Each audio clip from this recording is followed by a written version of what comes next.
こんにちは。この哲学の絵本の中の人、ジュリオです。前回、高校時代の現代文の問題で、手を洗わない男の子の話から誤読ということについて考え始めました。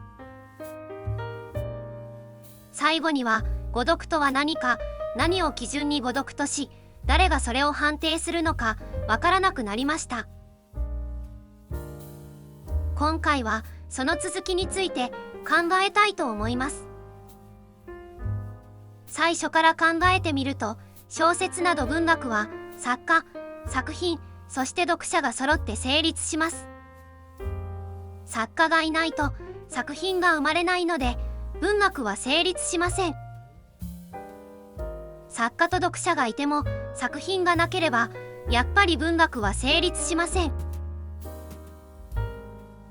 作家が作品を書いても読者がいないと、これもまた文学は成立しません。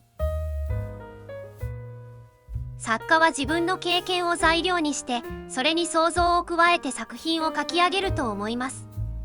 一方、読者は小説を読むとき、想像の世界を作り上げます。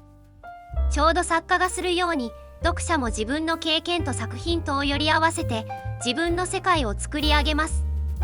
物語は、その想像の世界で展開します。その世界は読者それぞれによってみんな違うはずです。作家の主人公の少年のモデルは弟子の久米くんだったかもしれません。でも読者としての私の物語の世界では自動車の絵が上手だった加藤くんなのです。ポスト構造主義のロランバルトさんは作者の死というタイトルの文章で作品に対する作者の絶対的な権利を否定しました。作品の意味を決めるのはその作品を書いた作家ではなく読者だというのです。誤読ということ自体が意味がないことになります。バラの名前で有名なウンベルト・エーコさんはどう読んでもいいというわけじゃないと書いていました。そりゃエーコさんとしては彼の知識を詰め込んだ作品を読者の手に委ねるのは抵抗があるでしょう。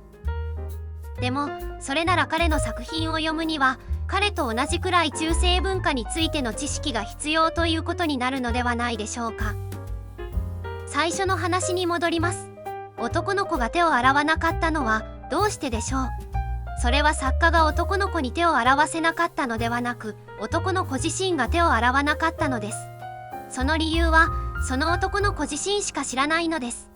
しかもその男の子は読者の世界が違うのであれば、それぞれ違う男の子であり、手を洗わなかった理由も違うかもしれません。文学だけではなく広く芸術の世界に当てはまりそうです。できるなら今すぐにあの高校の教室に戻って現代文の先生とこの話をしてみたいところです。では評論や哲学的な文章についてはどうでしょうか。これについてはさらに考えていきたいと思います。